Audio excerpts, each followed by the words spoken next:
the Empower Hour. I am your host, Alquamar, and I am here with a special studio guest. Where's Hanifa? What did you do with her? I told her, she was slipping. She needed some new life and some new energy in here, and I said, I'm coming in here today. Oh my gosh, my friend. Where is she? She's lost, and now we have to replace her with this man, this angry black man. It's just called an upgrade. Look, you should be happy. No, I'm joking. We miss our sister. This is the one and only Irritated Genie of Southeast. He is here just stepping in this week only. You will see Hanifa back. She's under the weather. She's not feeling too well today, so...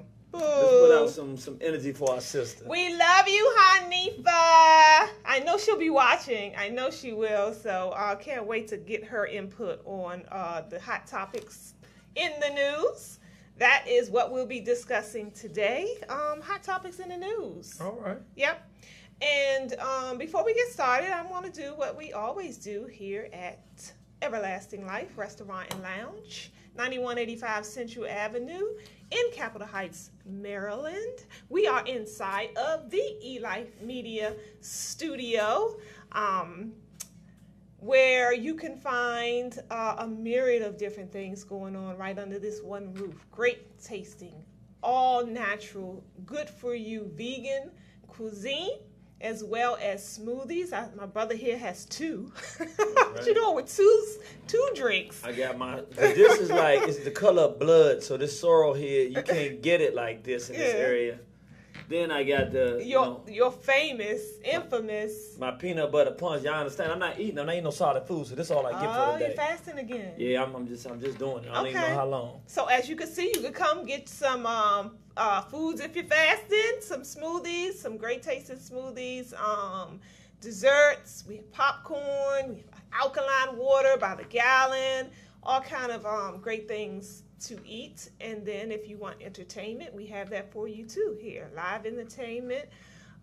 We do movie nights and things of that nature. But before we get into all that, we're going to hop right into the subject matter. We'll swing back around a little bit into the program, and we'll talk to you more about the entertainment portion of what we do here. Okay, hot topics in the news. I know I kind of threw you today because you weren't expecting to be here. I was dragged into the studio. Yeah, like kicking and screaming, didn't want to come, and hit you upside your head a couple times. They kidnapped me. But just out of curiosity, is there anything in the news right now that comes to mind that you are like interested in or caught your attention? This is going to sound funny because the information I put out, but really the way I get news is either through Facebook or my wife a lot of times. Even on Facebook, she sees the stuff and then she tells me. Mm-hmm. She just got off Facebook like a couple days ago. Off like for good? Or well, she just wants to, the stuff is just, she fasting, okay. Facebook fasting. So I don't really know what's going on, you know what I'm saying? Like, I know, and if you bring up stuff, there are some stuff, but I don't watch it every day for that. I'm more putting out messages. Yeah. Same here. I don't watch the news at all. Actually, I don't watch TV at all. I think I turned my TV on maybe twice in the last 30 days for like 10 minutes each. So I don't watch TV at all. So I don't get the news from mainstream. I usually get the news from either Facebook or some other news channels that I follow, online. So I'm not up too much on information. What I like to do is anything that grabs me, that hits me out of curiosity, I'll dig further into. I'm sure with the line of work you do. Sure. It's pretty much what you do as well. well. Yeah, when you see something that really comes across as, hey, this is up my alley or this is something relevant. I do, and now that you mention it, I do have some things, but I don't know. Well, there are news reports on it, but we just go flow with it, and I can definitely talk about it because this whole transgenderism in the school thing. Yeah. It's just hitting every time I turn around. There's another report about it. And it's funny. I have something not transgenderism, but along those same lines that is in the news actually. But before we get started on any topic, I just want to mention I did see a breaking news story right here in D.C. I don't know if you guys, Maryland, heard about it. The workplace shooting at an office park, a business office park in Edgewood. No, I didn't. Yeah, this morning I was looking at that and I was like, oh wow, they said it was an isolated incident or something, but somebody lost their mind over in Edgewood, and that's in Harford County near Baltimore, north of Baltimore. So yeah, I'm be on the look. I'm sure that would be all over the news right now. As a matter of fact, I don't know any of the details about it, but yeah, that's currently going on. What I like to talk about, and then family, if you guys have something that's that is pressing on your mind that's currently in the news, let's talk about it. We want to hear your what you have to say as well. So we'll be looking in on the Facebook family too. Hey, Stay and Wubaya and everybody else who's watching. And I like to do stories that maybe are in the news and stories that you don't hear about. Like for instance, have you heard about this Mogadishu bombing that took place Saturday? No. 300 people were killed. 500 people were injured. It was a succession of, I think it was car bombings that went off, and no one's claiming responsibility, but when I looked a little further into it, kind of find out America, of course, America has a strong presence in that region. And they were looking at like why the United States didn't do more to help the people. They got help from surrounding countries because they were running out of blood at the hospitals, and they didn't have all the necessary things that Somalia? Mogadishu. Is that what country? Somalia. Yeah, okay. That's Somalia. Well, remember that's Black Hawk Down where them invading. I guess Navy SEALs got relieved of duty. Right. So America's still resentful for the fact that they weren't able to go in and do in Somalia what they wanted. So I'm not surprised America wouldn't go help them. But their presence is there, so they're all over the country. But when something goes down, they don't help the citizens. So maybe they're not there to help the citizens. Yeah, exactly. And then no one's claiming responsibility for this act too. And then there's some folks that are saying that America has interest in creating war in that area. You know how it goes. Same story, different day. So I don't know, if that's the case or not. But I just find it interesting that they sit around and watch people suffer. They'll sit around and watch them suffer. But look, what's interesting, when they shoot us in the street and everything like that, you don't hear the whites in America getting all excited about it, saying we got to do nothing to stop it. It's kind of, like it is at home, so is it away. Yeah, that's good. That's a good point. What about this opioid epidemic? They said 5 shot, 3 dead in shooting. Is that the same shooting you're talking about? Who is that, Dennis? Is that the workplace shooting you're referring to? Yeah, let us know. Give us some more details so we can talk about it. I don't have any more information because it was kind of like just happened when I was looking, so I didn't even have time to really take time to find out what the deal was with that. But how many of you guys are aware about this opioids epidemic going on right now in the country? Where let's see, I think it was the death rate. They had more people die of drug overdoses in the last quarter of last year. This year? In record hit 2016 or 17? 2016. Okay, I think they October, November, December. Okay. Yeah, so they're saying that it's rising. It's like an epidemic. People dying. It's like 60,000 people died in one year. Overdoses. Yep, last year. Yep. And it's a drug. So what I found interesting about this story was President Trump had nominated Republican Congressman Tom Marino to be the drug czar, and kind of found out that this dude was so corrupt. He was that the pharmaceutical industry.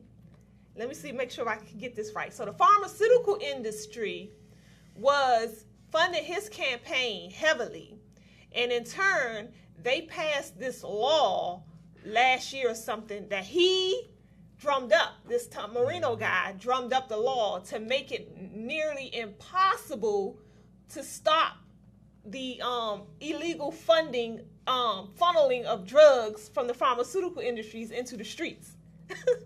so now here you have this. So basically, there's an epidemic of people dying, drug overdoses, and the who is it that runs the drug? DEA? Yes, the DEA was trying to, put a stamp on, because they figure, okay, these are the opioids. So let's try to stop all these opioids for getting into the street. And these people, this Republican made it almost impossible for them to do that.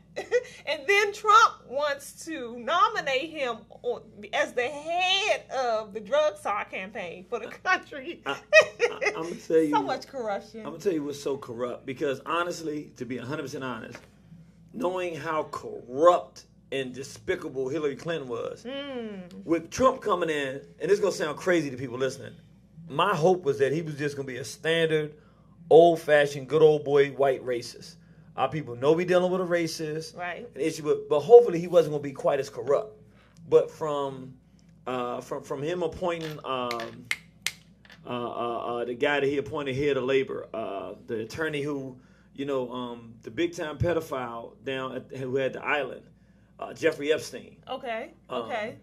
I'm drawing a blank on his name, but the guy who was the prosecuting attorney who could have tried to get him life, but gave him a sentence where he ended up doing 18 months and they can't be prosecuted any further. Yeah. And then like 40 women or so, young girls, that was like, what did you do? He did it behind their back. Trump now appointed him as the head of labor. So now you got the guy that lets the pedophile off as the head of, so you can hang up any idea that they're going to fight against this thing hard. And now you're talking about the drugs. Yeah. We think, well, maybe Trump wants to save America. These are white Americans. I bet you out of those 60,000 people, most of them are white. Most of them are. Yeah. So you think, well, not that we're white, but you think, well, Trump's going to definitely jump in there and try to do something to them because these are his white Americans that make America great again and suffering.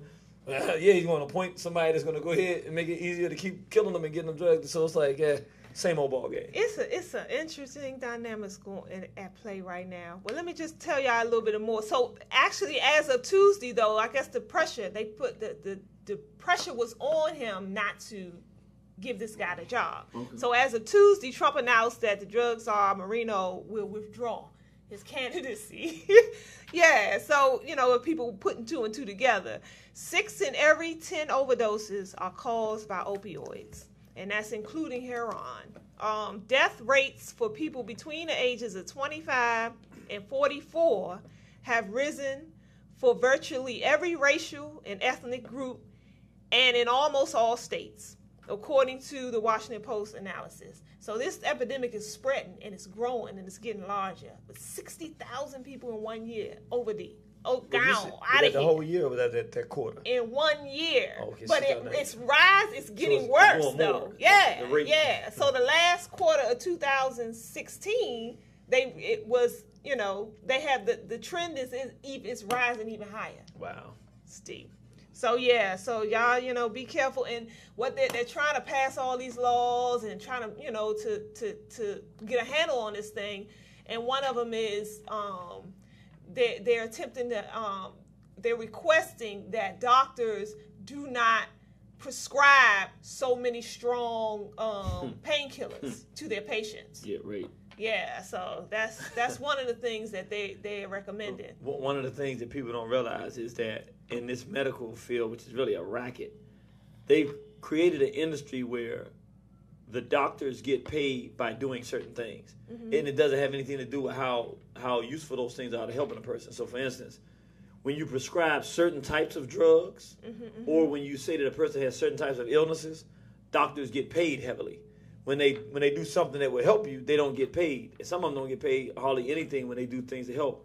So there's an economic incentive for almost everything that a doctor prescribes to a person based on whatever symptoms they see that would logically tell someone who's dealing with an economic situation or something like that I can have these two options. I'm going to choose this option because this option is the one that I'm going to make more money. So it's a very corrupt system. It's interesting. And my question in all of this was, what about the war on opiates? What happened to the war on drugs? I mean, let's lock them up. You don't even hear it. Right. We got to lock them up. They're criminals. They're killing people. Right. They're doing drugs. It's tearing our society up. Right. So now. Young white male caught with opioids. It's deep. News of, now it's let's fix this. Right. Let's get a handle on it. Let's pass all these laws. Look, when black people were terrorized with the U.S. government pumping crack cocaine into black communities. The black man, young black male, dangerous. I mean, every night as you see a young dark-skinned brother with his hands looking like a bear or something. Yeah. We was the most evil things on the planet. What the Clintons called Hillary? Super predator. Super predator. Like he got a cape or something. He got a justice. Super predator. The Justice League predators. The Legion of Doom predators. Right. But now, white folks are dying. And you don't hear none of that stuff about we got to lock them up and throw away the key. Whoever's doing this opioids, let's put them in. Let's give them a mandatory sentence. We found you with one opioid, 5 years incarceration. Right. They not doing that. Right. They trying to, fix the problem. Yeah, they changing the game. Yeah, I mean, the racism is in every facet of life. And what did Neely Fuller say about that? See, if you don't understand racism and white supremacy, anything else you think you understand will only confuse you. Will only confuse you. That's real talk. If we don't get that this whole system was built on it. It didn't come after.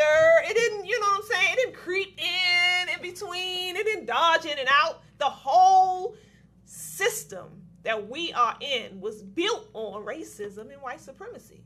So I don't understand why so many of us get so beside ourselves when it rears its ugly head in every facet of our lives. That's right. It's fascinating. Weather. There's a lot going on in the weather these days. Ireland, actually. Ireland has had the most severe hurricane and the most powerful storm in half a century. They said the first time ever they had to use a severe weather alert for the entire country. Yeah, they had a Category 3 storm, which they said that never happens over in that area. They get tropical storms and things, but nothing as strong as that. So here we go, another record-breaking. They had 3 people die, 3,000 people were displaced. It's the Hurricane Ophelia over in Ireland. Philia, some more philia. So this is worldwide. You got the mudslides that just happened over in Africa a couple of weeks ago. What is your theory on all these record-breaking storms in the We got the fires over in California that's like wiping out whole communities.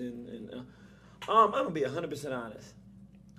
I don't know the answer on this one. Usually, because I look at the political, I can look at all different sides. The problem is there are periods of natural catastrophe that happen in the history of the world, so that's a reality. But then there's also something called HARP, which is not speculation. It's actually a system where they can control weather and create natural catastrophe. That's not, like, you can look it up, HAR, I think it's HARP. HAARP.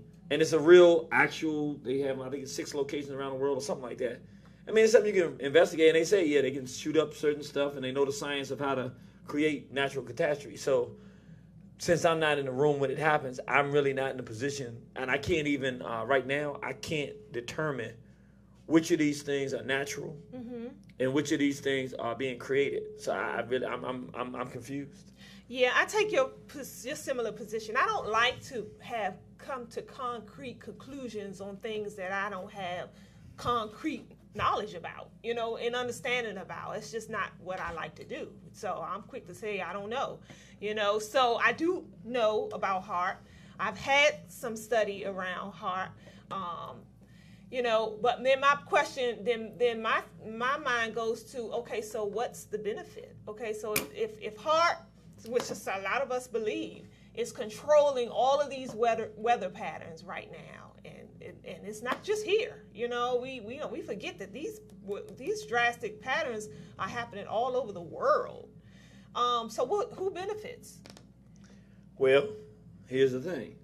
For anybody that's familiar with the Zionist program, if you ever seen Protocols to Learn, ever read Protocols to Learn, Elders of Zion, or if you're familiar with the small head of the white so-called Jew construct of world domination, one of the things they want to do is decrease the population. Like get rid of 80% of the people on the planet. Okay. So this is not something that came out now. If you read Henry Ford's The International Jew, and he does, this is something that's been talked about for over 100 years now. That one of the main things they want to do is depopulate the planet. That's the whole premise behind the New World Order, correct? Yeah. I mean, particularly from the Jewish elite and the other white elite that's with them, but primarily the Zionist elite. That is their program to exterminate the planet to probably about 10%, 15% of the planet left with them in control. And so when you start seeing like they have trucks now, they have trucks that they're making that don't have drivers. And of course, once they start getting these things on the road, I mean, imagine how many jobs you lose, because the reason they want to do it is trucks. When these trucks go, you don't get sleepy, you don't have days off, and all this kind of stuff.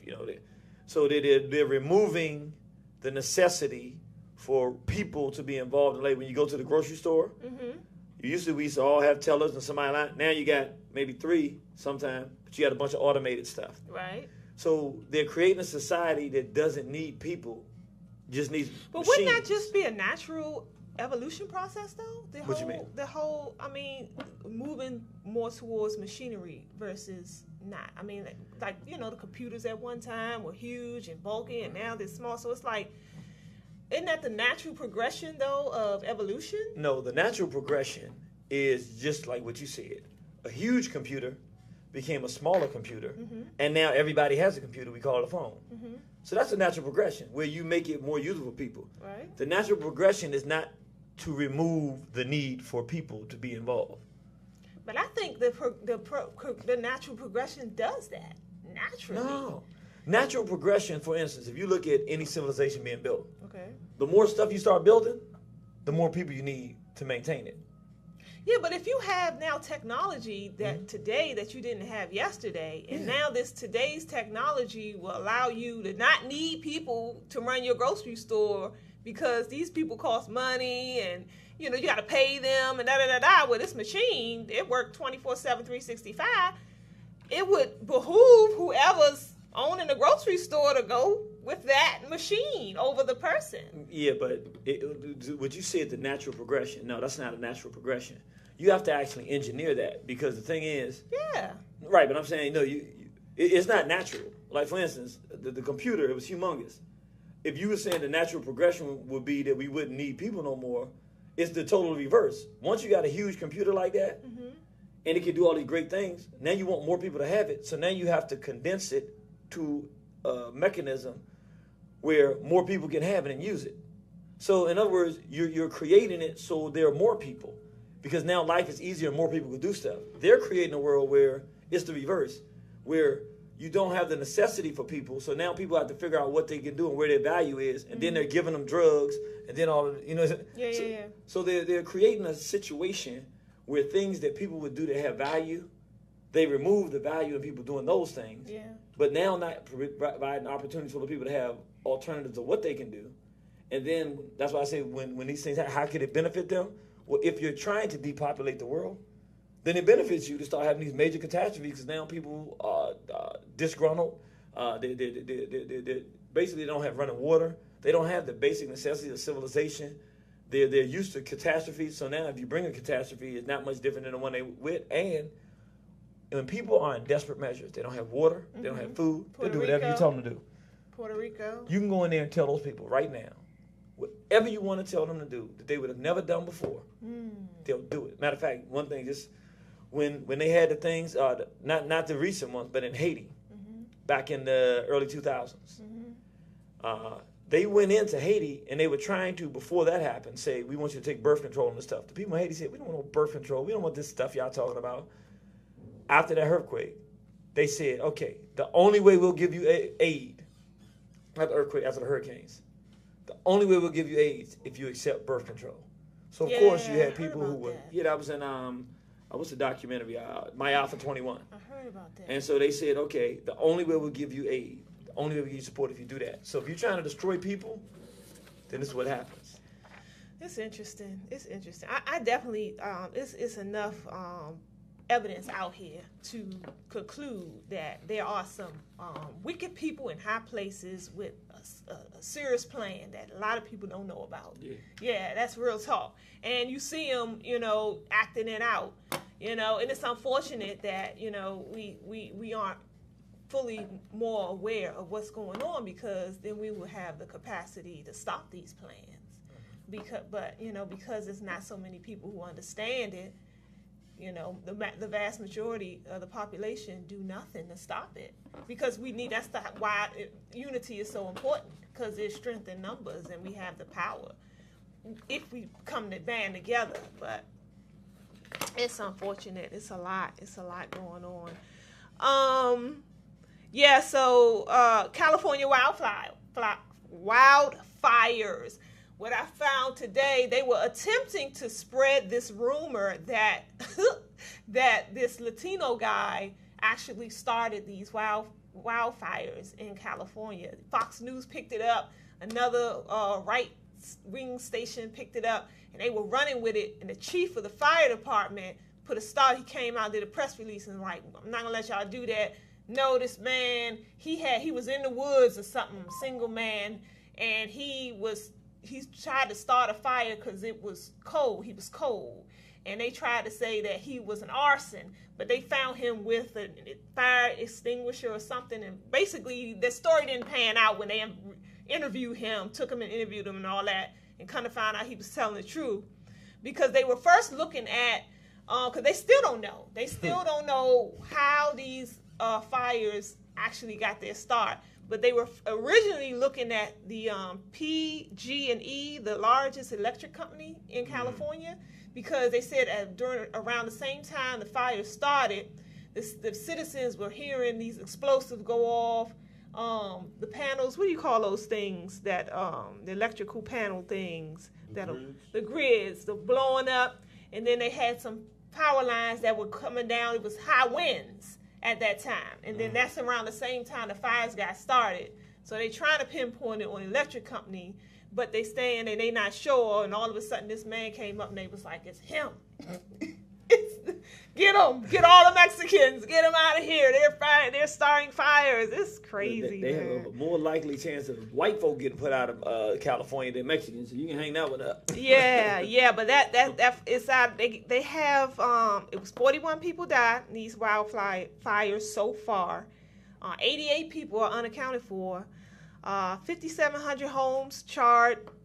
40,000 people evacuated, and the fire is 50% contained as of yesterday. So it's still burning. 50% contained. That's not. I was thinking when they were saying they got a hold of it. I'm thinking they're gonna say 50%. That's like 50% contained. So you can expect it to burn some more. Yeah. Wow. And Sonoma County is the hardest hit county in California right now. That's where, a lot of the damage is. Is that northern? I don't know. Yeah, but I found that interesting too. And then there's some toxic waste seeping from the Texas and Puerto Rico storms. So over in Puerto Rico, a third of the population still don't have access to clean drinking water. And they're forced to drink from toxic chemical tainted wells. Yeah, because there's a where was it? Dorado.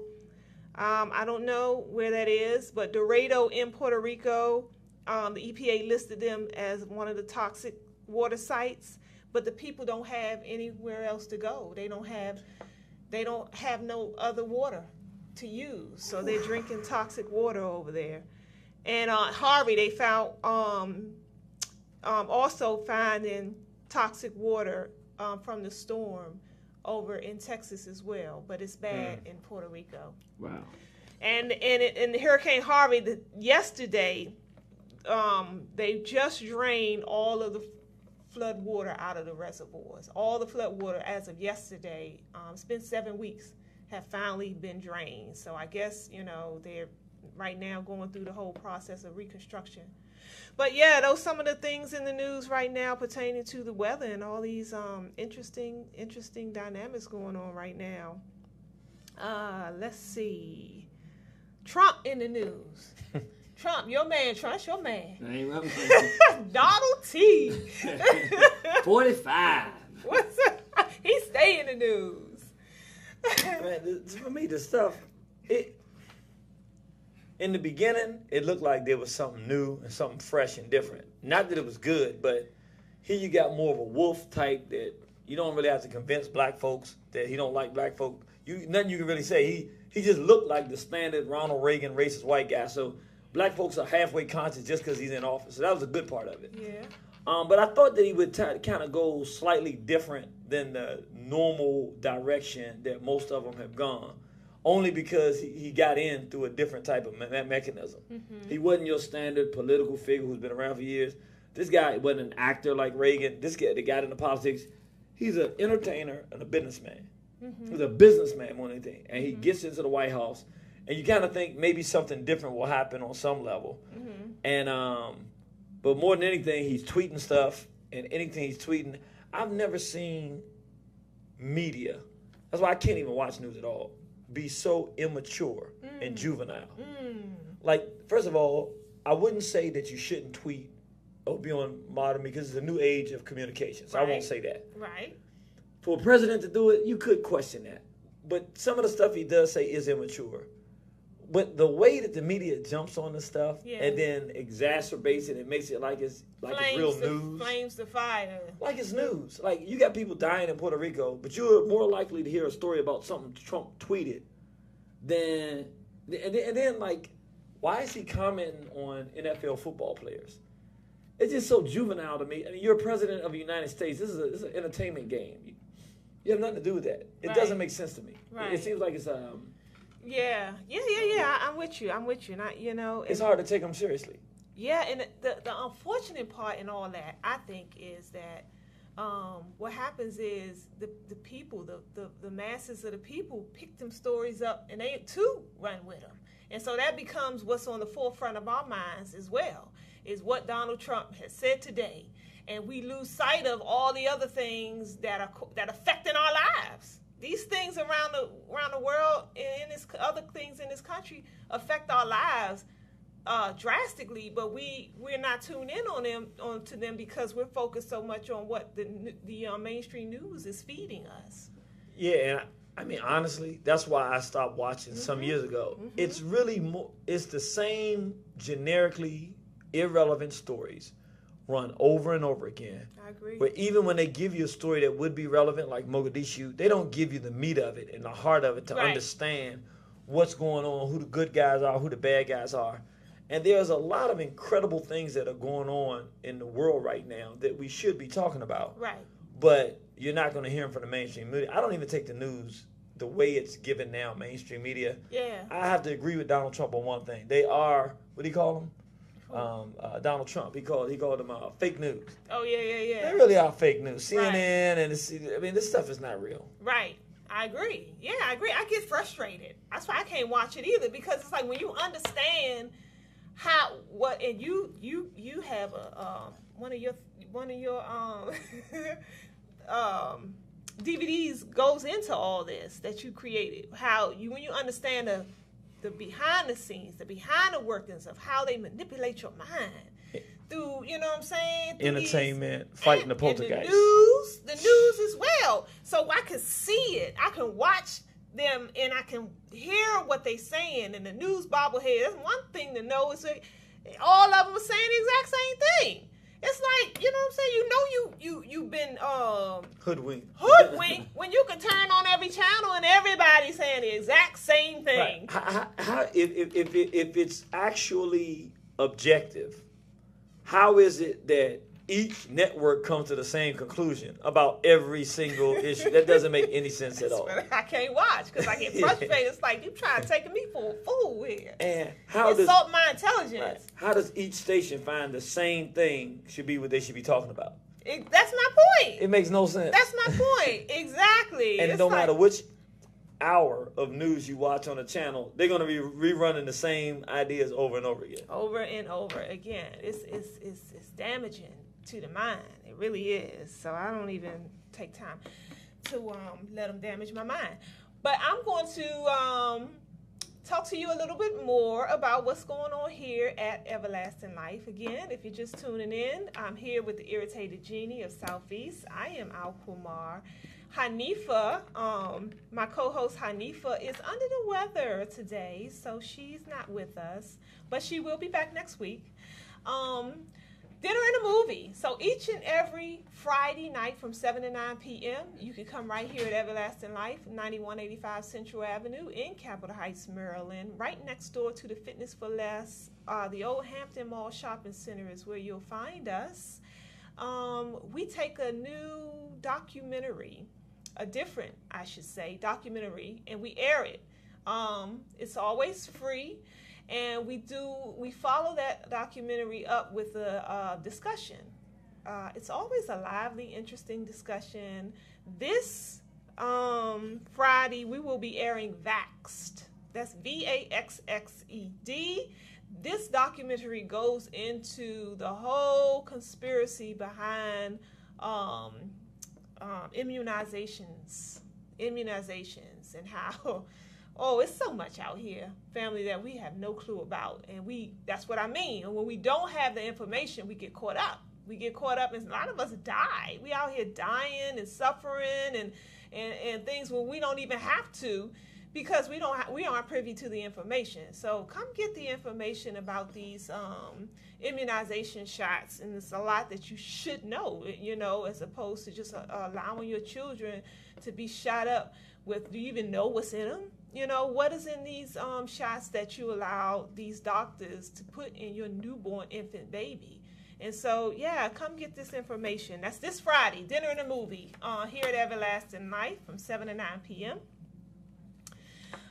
We also do the Black Wall Street Renaissance. That takes place the first Saturday of every month right here again at Everlasting Life. We take the whole dining in area.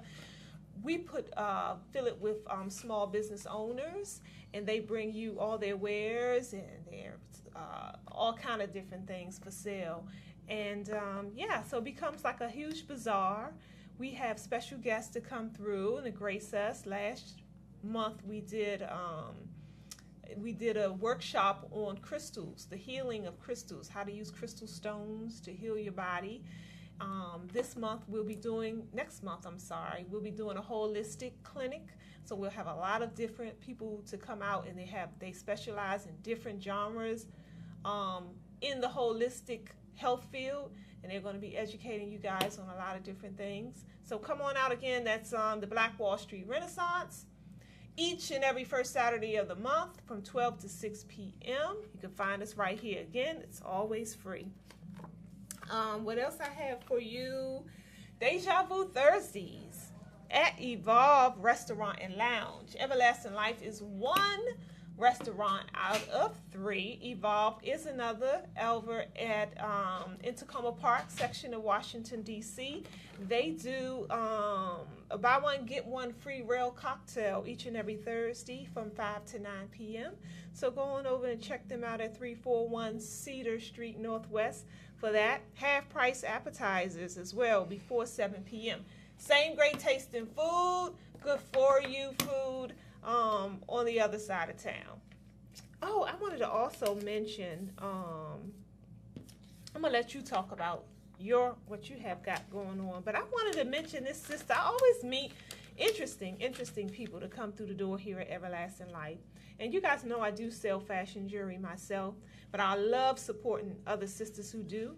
And she came to me, and let me see if I can get closer and show you guys. Look at this. It's an earring. It's made like a little doll, right? Really cute. So she makes her own earrings and batik doll ear dangles. And you can find Afia on, I think she has an Instagram account called AfroGoddessMagic.com. That's AfroGoddessMagic.com. Or her website, which is Afrogoddess Magic, and magic is spelled MAGICK.com. But I thought these were so cute. She had all different kind of styles and colors and things of that nature. So I told the sister that I was going to give her a little shout out. What you got coming up? We have this Monday coming up. We have a radio program. If anybody's been listening to our program, Chopping It Up, it's from 2 to 4 every Monday. Last week we had Dr. Deidre Sorrell, and she's a therapist, and she helps people who are dealing with issues of sexual abuse. And we had a sister call up, India Asada, on Facebook. She called up this Monday and told us her story of sexual abuse, and it was just so overwhelming. We said, look, let's take a whole 2-hour program so you can really break down what you've been through and how she's overcome it. It's really an impressive story. So we're going to talk about that from 2 to 4. Sister's going to tell her story of dealing with some very, very serious trauma and how she has worked her way through it and now is doing much better. And it's a program good for a lot of people to listen to because it deals with not just the sexual abuse, but therapy and the whole homosexuality piece and the whole confusion and the resentment towards males and male-female relationships. It's a story that I think is good to hear for us to get a better context of the things that we're dealing with. Yeah. And then at 6 p.m. it's going to be a real interesting program. We had a fiery one last Monday. Hopefully this won't be quite as fiery. But we have, the FBI came out with a new term called Black Identity Extremists. I heard about that. Yeah, and it's really bizarre because now what they're doing is they have white supremacists, but they don't have a term for black people who are doing something they don't want because technically we don't have any organization that's actually out there trying to lynch people or nothing. Right. But they want to create a black bad guy, a black boogeyman. Yeah. So they've created a term that basically anybody who identifies themselves as black, they can now say that you're this. So they created even the FBI itself is saying, people are saying in the FBI, this is ridiculous, it doesn't mean anything. And we should not be using a term that's just a catch-all for any black person running around. But they have created it. So we're going to kind of talk about black identity extremists and are you one? And, how we feel about the FBI creating a term that's basically saying a black person who identifies with being black and they're really strong about it. Essentially, that's what the term itself implies. You're now an extremist and a terrorist. And what they say is that people who are black identity extremists are likely to kill police officers in response to police officer retaliation for police officers' actions. And where are they getting all this evidence from? Basically what they're doing is this. And we'll talk about more then, but there ain't no evidence. But they still mad about... Where's the proof? This was happening. They're upset about Micah Xavier Johnson and Cosmo Satepara.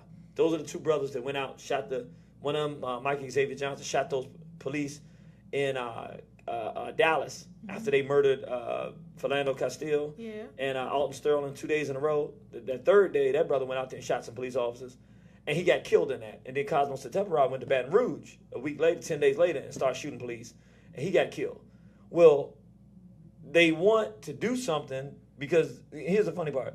The police don't want to stop killing black people. That's not part of the option. What are we going to do about these people retaliating against police? Because maybe if you stop killing innocent people, voila, man. No, we're not saying that. But what do we do about stopping people retaliation? So their thing is, because those two men died and gave their lives, there's nobody for them to attack now. So you got 8 dead police officers, 2 dead brothers, and there ain't no more police going out shooting black people, not like they was then at that moment, so overtly, because they know that it's coming from somewhere. But because those brothers lost their lives, it wasn't a group, so they can't pin nobody else with it. Right. It's just, you just have to take the loss. 2 to 8 is a loss. Right. So they trying to get ahead of the game now to try to find a way to sniff these people out. Wow. So they just make up a term and try to give themselves authority to start messing with black people. Wow. So, kill all the black people you want, police officers, but the minute you try to, retaliate, then we coming after you. But see, the thing is, they couldn't come after them. Yeah, it's the FBI. And see, they couldn't come. The reason they're so upset, if it was a group, then they'd start pounding on the group. Right. These were just young men that said, I've been trained to do this. I feel it's a responsibility. I'm going to save my people from this. Right. And they gave their life up, but they took some in the process, and they don't got nobody they can attack. It's fascinating. And it's not a lot of groups like it used to be because they were instrumental in tearing them down. See, that's the problem with this situation. In the past, they got the process. How do you go in and infiltrate them? Right. But what do you do about just individuals who right. take responsibility? Right. So they created a term to just give them authority, essentially, to mess with anybody black. It's a way of saying you're black. and I'm gonna. If you got a problem with us, you know, people. Even if you don't, if we got a problem with you or we suspect anything, we can mess with you. And then here's the thing that makes it so easy. Well, look? They can look like for you, for instance. A perfect example. Do you identify with being black? Mm-hmm. Would some people say, "Why are you always bringing up that black stuff?" Because I'm black. Right, but I'm saying people say that to you. Yeah. You know what? So you're pretty extreme in there, right? But they think you're extreme, right? Right. So you're a black identity extremist, right? So now they can mess with you, and when they say, "Well, see, she's a black identity extremist," and then they show some of the stuff you say, you are a black identity extremist, but that's not a crime until they make it one. Mm. Wow. Yeah, it's fascinating. Yeah. Trump in the news. I know here lately, this last stint, he told some black widow he knew what he was signing up for. Did you hear about that story? Oh, yeah, some sister, her husband was killed in the line of duty, and Trump called her. I guess he was calling her the sympathy call, I guess what you would call it, and he made the woman cry. She confirmed that. She confirmed that she was appalled at what he said. And he was like, well, you know, that's what he signed up for, or something to that effect. So he was very insensitive. You know, that man, you know. I don't know, man. I don't know. Sometimes, even though he does say stuff that you believe, but I have a hard time believing he called up and said it in that sense, man. And he said that he has proof that he didn't say that. He said, I didn't say that. They're lying on me again. Because you know him and this media thing, they was at war. And that's another thing that media do. They'll weaponize them stories, man, against you. If they out for your neck, man, the media will weaponize them stories and they'll bring you down just based on news stories. But anyway.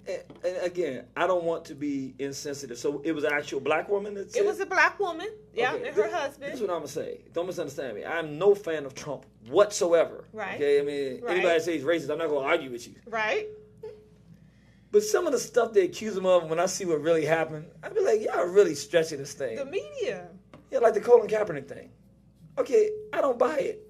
He said these SOBs should be fired. Well, Colin Kaepernick's mother's white. So then black people are jumping up talking about, oh, they talking about the black woman. I'm like, you're really stretching it. His mother ain't even black. He's the one that started. So, well, he was talking about those kneeling, though. Yeah, and who started the kneeling? He started the kneeling. There's a lot of black brothers out there kneeling, though. Yeah, but the bottom line is, Colin Kaepernick is the face of this. He's the one that started it. Mm-hmm. So when you talk about people taking a kneel, it's Colin Kaepernick. He the one that led this whole charge of that. You got people like Beast Mode, Marshawn Lynch. His whole time in the career, and he ain't never stood for it. Yeah. So there's other ways to do it. So people talk about kneeling. You talk about Colin Kaepernick going out straight and getting on his knees. And Trump makes his comment about him. Now, don't get me wrong. I'm not saying he should call anybody SOBs. This again, he's supposed to be president of the United States. You ain't supposed to be calling nobody SOBs. Right, at all. But for black people to take that and now say he talking about the black woman, come on, man. Yeah, I just think, you know, I just think, me personally, that we get up in arms about all this stuff when, you know what I'm saying, if we were chugging along doing what we need to do. How about that? You know, as a community, as a nation within a nation. If we were doing what we need to do, we could care less what anybody said. Because we you know what I'm saying? Eat my dust type scenario. You know, who cares what you think about me or say about me? But we do care, and that's obvious. And that's why we always get all riled up and, you know, we holler and scream. And I'm of the opinion that we get riled up when white folk tell us to get riled up. I mean, I don't think we get riled up because I think when they tell us to get riled up, then we get riled up. Talk on that. I'm going to tell you, and when I really saw it was with the Obama thing. I think most people now, we at a point now, after 8 years in office, to make a fair assessment, he was not in there to help black people. Did not make any effort to help black people. And that wasn't why he was there. I mean, I think most people that are mature can go with that now. Oh, you have a lot of people that are against you on that, but go ahead. Yeah, but not the intelligent person that's using the information. There's no way you can look at what this guy did in terms of what he actually did on purpose. Now, not your emotion. I ain't talking about how a person feels. I'm talking about, like, there's no way we can look at the laws he enacted and the things he said about black people while he was in office and the things he did to black people and the unemployment in black communities skyrocketing when he gets in there and the police brutality murders that skyrocketed while he was in office. And he wrote a letter telling the police he had their back. Yeah, he got the police back, but yet He didn't. Now look, when Trump got something to say, he come right out and speak out. Right. I got your back. Right. He tell the police he got their back, but he also tell the homosexuals he got their back. But then black people's excuse for why he not saying nothing about the black people getting murdered, well, he can't say nothing for us. He said something about the gays. He can say something about the Hispanics, and then he can go. Why do we do that? I think I know I'm taking you off your thought process, but why do you think we do that as a people? That we, you know, somebody like Obama, you know, who clearly he's a politician, for crying out loud, like every other politician that came before him, and I've never known one politician that didn't lie. So why do you think we hold him in such high regard? This was one of the best tricks that the small hats ever played. To be honest about it, if you don't understand Zionism and the way it works, this was a great trick. Because I'm going to tell you how they got us with Obama. They didn't get us with Obama because we really believe in a politician. You know how they got us with Obama, to be 100% honest? Our self-esteem was at a time in this country that was at the absolute bottom. And the person whose self-esteem in the black community was at the bottom of the bottom was black women. This was the first time that somebody of black political relevance in modern times was marching out there with a real black-looking black woman. And that need for black women to feel that black men love them and can do well and then walk proudly with them, and they can be a real black woman and look like a black woman, that sense was so overwhelming that it not only tricked black women, but it tricked black men too, because we were like, wow, he got a real black woman, which for us means he got to be a real brother. So it was a good trick that they played on us. I don't think they would get us just with any generic politician doing it, but it was the perfect timing, the perfect setting, post-Bush. So we you know, everything about it was set right for us to fall for that trick. So you think we got caught up in the swag, the whole swag of Obama and the media, know, the whole because we say the swag, the presentation, the media presentation. And this goes to the point I was making. This is how I notice how we do what we're told to do. I remember, see, people can't lie to me. I didn't fall for the trick, so I was able to stand on the outside looking in. It was really deep. When he was first running, no black folks were saying nothing. Do you know when black folks went out of their mind in support for Obama? I remember that very moment. You know when it was? When he won Iowa. So they figured he had hope. That hope thing came. No. Because the white folks said, yeah, he's okay. Oh, white folks said he's okay, now I can say he's okay. Oh, wow. We do whatever white folk tell us to do. Damn. That's sad. And see, Iowa was real white, you know. So this is Iowa. This wasn't like Maryland or Virginia. So Iowa gave him the thumbs up, and so we white folks said he's an okay black guy. It's not gonna be no problem for y'all voting for him because we said it's okay, and we just went bonkers then. The trending in the news, the whole Me Too trending, the two words where actress Alyssa Milano tweeted on Sunday, if you've been sexually harassed or assaulted, write Me Too as a reply to this tweet. And it went viral all over social media. People started sharing their stories, and of course people came out of the woodwork, and you know, and right, it's still going viral. So if you guys see that whole Me Too scenario pop up on your screen, that's what that's about. You talk about epidemic, and I know I ain't got to tell you because that's your lane. You know, the whole thing, and we don't understand the whole gory deed. And I think a lot of brothers who they can't fathom that it's like 7 out of every 10 women have been sexually abused or molested in their childhood before.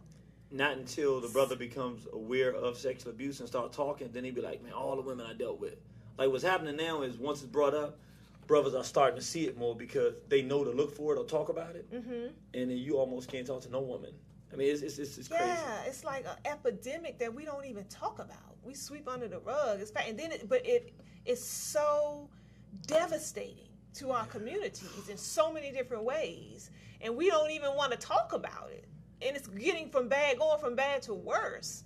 So I just found that interesting that went viral with a lot of women, you know, sharing their stories, and especially in our community, we don't even really have an outlet to even, you know what I'm saying, let it out. So if you have been, you know, abused or what have you, really a lot of us don't even have nowhere to go to share those stories. Because it's so hush-hush. And the thing that's crazy about it, well, one, I'm glad that these things are coming out. Mm-hmm. This is the thing, though.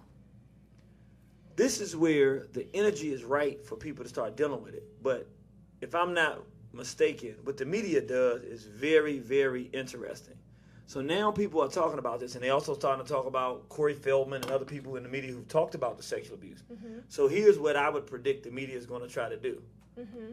They're going to take it because they can't stop it once it starts. Mm-hmm. Then they start trivializing it and changing the narrative. So they're going to start, particularly if they can find somebody who's accused of sexual harassment, but that might not have really done it. That'll be the best thing for them, because then they take something that's not exactly clear, and then they get people to take hard positions on it. And then if you find out it's not real, it makes you not want to jump in no more, as opposed to going to a Corey Feldman or one of these people in Hollywood who say, I'm telling you what happened to me. Not questionable, not sexual harassment, something that's more definitive, the way you can really jump in and go. And I think that the media, because it's good that people are speaking out, I don't want to see it turn into an anti-male movement or the media to turn it into attacking anybody that whistled at a woman or just any trivial kind of thing where you're like, that's not what the women are really talking about. They're really talking about people who are abusive, whether with language or sexually inappropriate touching or molestation at young age. That's what really is the source of the issue. And if we can keep this energy on that, I think we maybe can do something. Yeah, but I think all that plays a role. Whistling at a woman, for some women that's not trivial. That all plays into the whole dynamic of it being okay and it's being cool. It's not trivial when it's not a woman who's doing it for attention. But then you have women, and this is the reality, that's why I'm saying we gotta really be, you have some women who, if they see there's attention things going and they think they can get some media spotlight or something like that, they will say something that's not true. And they'll say something that's not true, or they'll say something that's true, but their effort is not that they was bothered by something. The effort is to get the attention. So the thing, what I'm saying is, you want to focus on the situations of women like the ones that are coming and suing some of these guys, saying this is what he was doing. What's the guy right now, the Jewish guy? All over the media. Harvey Weinstein, where he's like all of these women. There's a litany of women coming out saying this guy's a sexual predator. That's a good place to focus, because some of those were whistles or some of them was touches, and he's a real predator. What we don't want is the trivial story, because I'm be honest, this is how the media does it. They take this person who'll say anything for attention, and they put them in front of everybody. And guys will look at that and say, man, because they know that she's not legitimate. But if women jump right in with her, now it makes the real serious stuff that's going on, even if it's whistling, the serious stuff, it's mixing it up with somebody who's doing it for attention, and then you lose the people. Like what they did with the whole, what's the brother name? Bill Cosby.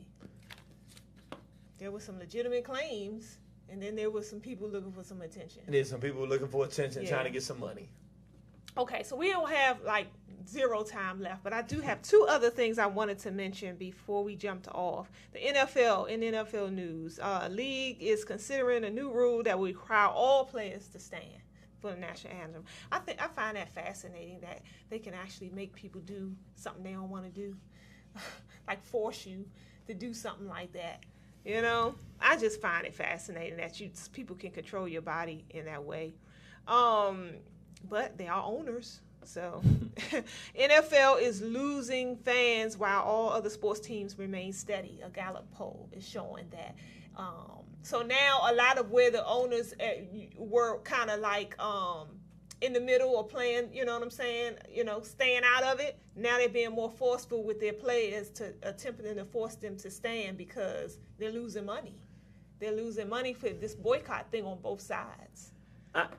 In my opinion, this whole thing with the NFL thing, I'm not going to stop black people from doing anything that they think has value. But honestly, our community would be much better served if they really wanted to do something that was of value, if those players all said, you know what, since we don't like the racism that's going on in this country, instead of kneeling for an anthem, why don't we take a certain percent, 10% of our earnings, and we're going to go find independent black schools in this country, and we're going to fund them so that people that want to give their children quality educations can do it. and these places that are struggling don't have to struggle anymore because we're going to support them. My thing is why yeah, that's definitely a good idea. But I'm like, why don't they say, you know what, I'm tired of, doing all this stuff, people forcing me to do stuff I don't want to do. How don't we get together with all our talents and skills and resources and create our own league? Why is that so far-fetched? This is why I would say it's a little, I'm not saying that wouldn't be great, but honestly, here's the thing. Most of the people who come to those things are white. I mean, just be real. Most of the people that come to these huge stadiums, you go there, probably 80% of them are white. So then you have to consider, are you going to create your own league and actually be able to profit in the way that you're profiting in the league that they've created? So stop right there. That's it then. So it's the money thing. So what I'm hearing is I'd be willing to sacrifice my own manhood, to stand up for what I believe for money. Well, we can take a call and then we can. Well, I hear that, but I'm gonna be honest. I don't feel like getting on your knees and standing up. Okay, well, like my salam, brother, we got a few seconds left on this program, so please share who you are really briefly and what we're calling about. Yes, ma'am. My name is Brother Alfonso Wax out of Los Angeles. Hello, the brother. Nation of Islam. Can you hear me? Yes, sir. We can hear you. Yes, ma'am. And I want to address Brother Irritated Genie, briefly, and ask him a question. Yes, sir. Why I want to know why would he misrepresent the Nation of Islam and the Honorable Minister Louis Farrakhan as far as, us being an organization that promotes family, and not promoting the homosexual agenda. I want to know why would he misrepresent the Nation of Islam when we have a long history of promoting family, and moving forward family issues and topics, and because we've always talked about rape and molestation, what I mean, from our stance. But I just would like to know why would the brother purposely misrepresent the Nation of Islam? Okay, well, what I would say is, of course, we probably have a difference of interpretation as evidence from what you said. I would say that I've actually been the most responsible person publicly of properly representing the issue of sexual abuse in the black community, including questionable things that have been said, whether from the Nation of Islam or any other black nationalist or any group in the black community. So I think that in order to even defend it even further, what I would say is I don't come out and give my opinion. Part of the strategy is I show you what people say themselves. So if there was a place that I gave a misrepresentation, I'm the kind of person that would be the first one to say, let me come to the table and correct that, because I don't want to put out a misinterpretation. But I would say thus far on the things I've said about the Nation of Islam, good and bad, that they've been accurate, and I stand by every single one of them. You said that they have been accurate, even the bad? I'm saying everything that I have said about the Nation of Islam that I'm aware of at this moment, that I can recollect, when I've said it, particularly the more recent things, the positive things and the negative things, every single one of them have been accurate, and they're provable in the context that I said them, because I showed the videos to demonstrate what the accuracy of what I was saying. Okay. Even the part where you, on your video, one of your videos, you say that the Nation of Islam has joined the homosexual agenda. You believe that that's provable and accurate? I would say that if you watch the videos, you go to Irritated Genie Speaks. Yes, sir. Go to Irritated Genie Speaks. I didn't create this video now. The video that was created by Gay Lives Matter, where they said that they believe in transsexuals. And this is what she's saying, and she's standing right there with the nation. They said, we joined forces with the Nation of Islam to work with the transsexuals and the Nation of Islam. And you can watch the clip of what happened at the 10/10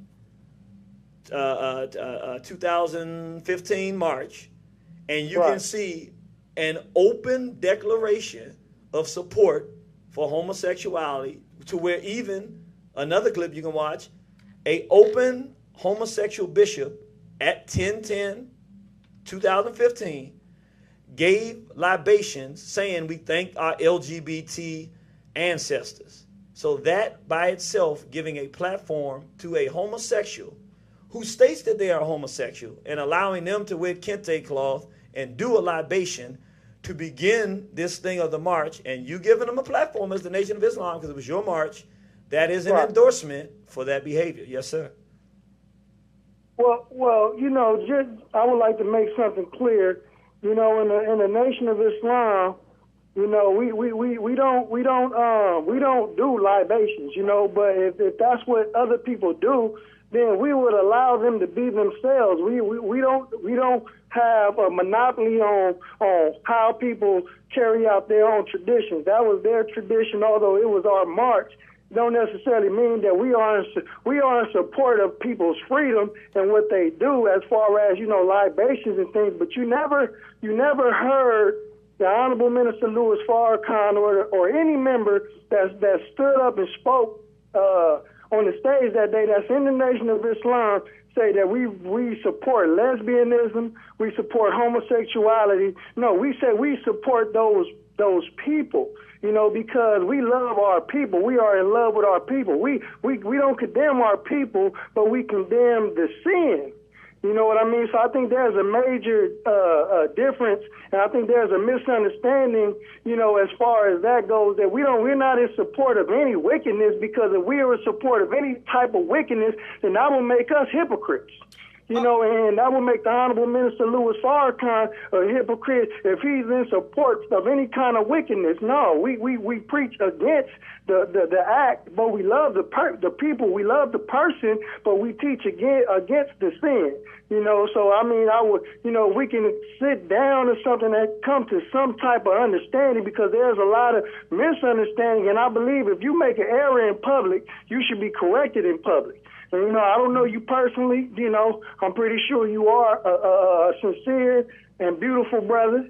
You know what I mean? But, you know, I think that there are some things that needs to get cleared up, because when we put this perception out to our people, you know, because we are a people-based organization. So when you put this out towards our people, you know what I mean? It makes the Nation of Islam look bad. It makes the Honorable Minister Louis Farrakhan look bad, because now people will have to really do their own research and figure out, you know, is this true? And, you know what I mean? So, you know, and as black organizations, we shouldn't condemn one another. We should uplift one another, you know, whether we agree or disagree with one another. Okay, you brother. know, I'm gonna have to stop it right there. Well, that's kind of mellow. I mean, we over, but I can't respond to we both of y'all brothers had an opportunity to share your points of view. Yes, that's a good idea. If you want to talk about it further, brother, we can definitely talk. And I appreciate that call. I appreciate, you know, you being on the show, Genie. And that is the Empower Hour. So I know we went a little over, but, you know, we took the call. I didn't know what the call was going to be about. But there you have it. And we will see you guys next week. Same time, 2 to 3 p.m. Thank you. Peace.